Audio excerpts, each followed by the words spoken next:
इतनी मिठास कहां से आ गई है जो सरकार भी चूसने से बाज नहीं आ रही है। पैसा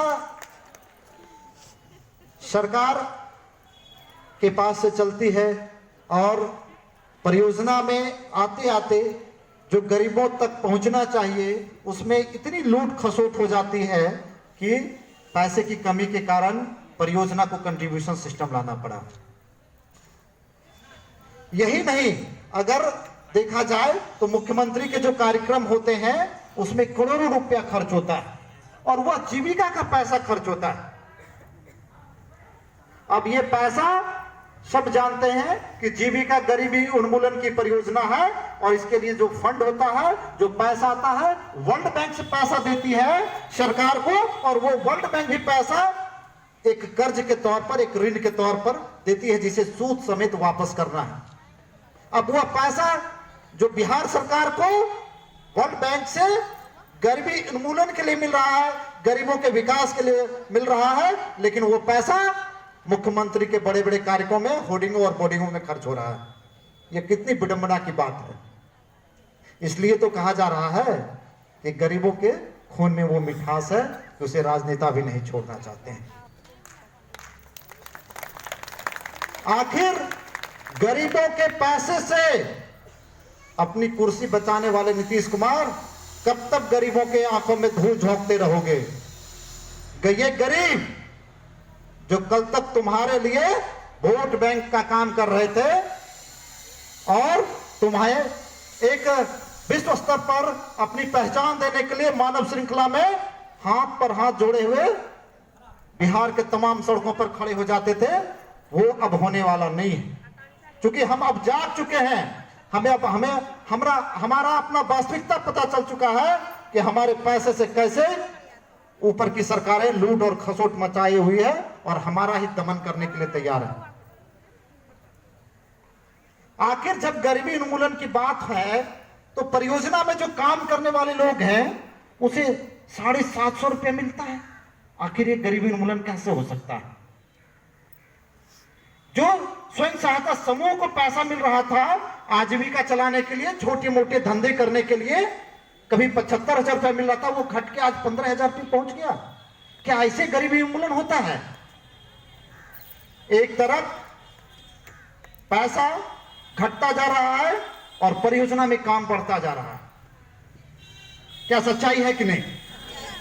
तो फिर जब मजदूरी जो मिलती है मेहनत के अनुसार मिलती है तो मेहनत बढ़ता जा रहा है और मजदूरी घटती जा रही है। आखिर कौन सा बिहार में श्रम नीति चल रही है भाई?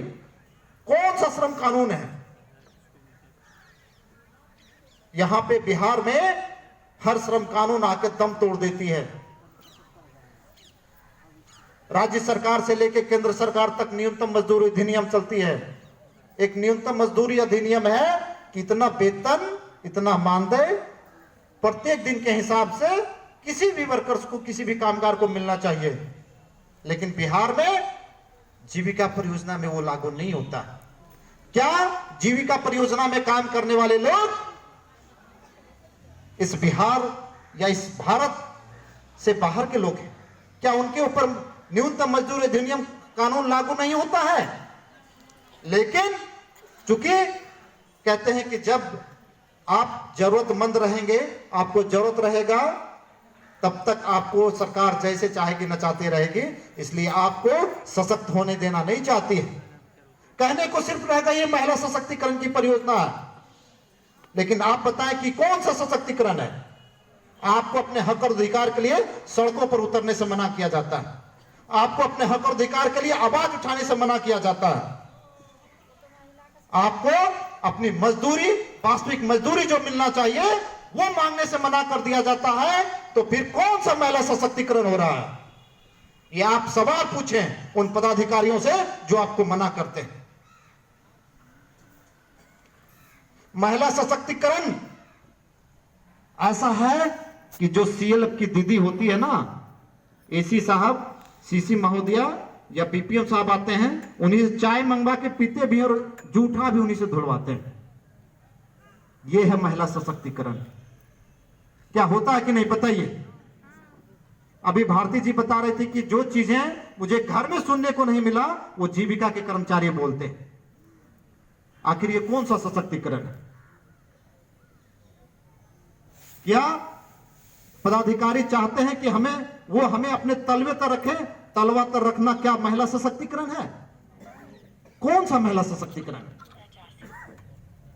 कहने को सिर्फ सुशासन की सरकार है, ये सुशासन की नहीं दुशासन की सरकार है, जो महिला सशक्तिकरण के नाम पे सिर्फ अपना पॉकेट भरने में और अपनी कुर्सी बचाने में लगे हुई है।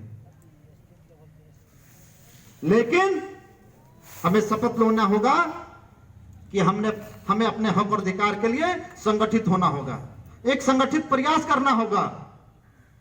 और ये प्रयास जब तक हम लोग नहीं करेंगे हमारा कुछ नहीं होने वाला, क्योंकि जो सरकार है, जो सरकार आएगी, सबका वही दशा है।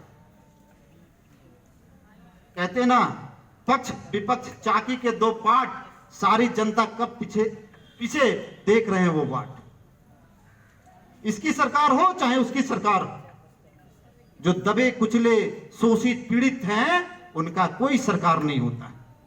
लेकिन जिस दिन वो जग जाएंगे उनकी सरकार होगी, उनकी मांग पूरी होगी, उनका हक और अधिकार मिलेगा। इसलिए बहनों, हमें जगना होगा और जग के हमें अपने हक और अधिकार के लिए सड़कों पर उतरना होगा। आप कहते हैं कि जो इसी भैया है, सीसी दीदी हैं, वो हमें सताते हैं, विडंबना है, ये दुर्भाग्यपूर्ण बात है। मैं भी जीविका में एरिया कोऑर्डिनेटर रहा हूं, अपनी नौकरी को लात मार के पहले जीविका कर्मचारियों के लिए काम किया हूं और आज आप कैडरों के लिए काम कर रहा हूं। मैं भी इसी मिट्टी का बना हूं, लेकिन बनावट में अंतर होता है। वही चीजें, लेकिन सारी कठिनाइयों को देखते हुए, समझते हुए हमें बस एक नारा बुलंद करना है कि हमें संगठित होना है। और सरकार हमारी अगर मांग नहीं मानती है तो इस सरकार को, इस निकम्मी सरकार को बिहार के सत्ता से नीचे पटकने का काम करेंगे। और जिस दिन ये प्रण ले लिए उस दिन नीतीश सरकार को झुकना पड़ेगा, ये मान लीजिए, ये गांठ बांध लीजिए। अगर हमारी मांगे सरकार मानती है तो ठीक है, नहीं तो नीतीश कुमार जी अपनी गद्दी से उतरने के लिए तैयार रहिए।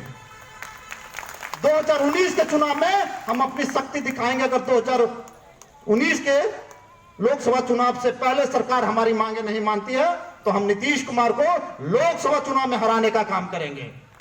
सभी सीटों पर नीतीश कुमार के जितने उम्मीदवार होंगे सबका जमानत जब्त करवाएंगे। ये जीविका में पावर है, कोई जात पात नहीं, कोई पार्टी नहीं, अपने पेट के लिए लड़ाई लड़ेंगे हम। कोई जात के आधार पर वोट नहीं देंगे, कोई हिंदू मुस्लिम के आधार पर वोट नहीं देंगे, कोई पार्टी और पॉलिटिक्स के दल के आधार पर वोट नहीं करेंगे। इस बार हम अपने पेट के आधार पर वोट करेंगे। जो हमारा पेट भरेगा उसको वोट देंगे, जो हमारे पेट नहीं भरेगा उसको वोट नहीं देंगे। यही प्रण करना है। इन्हीं शब्दों के साथ इस आंध्र प्रदेश की धरती पर एक बार पुनः आपका नमन करता हूं। जय हिंद। Thank you sir.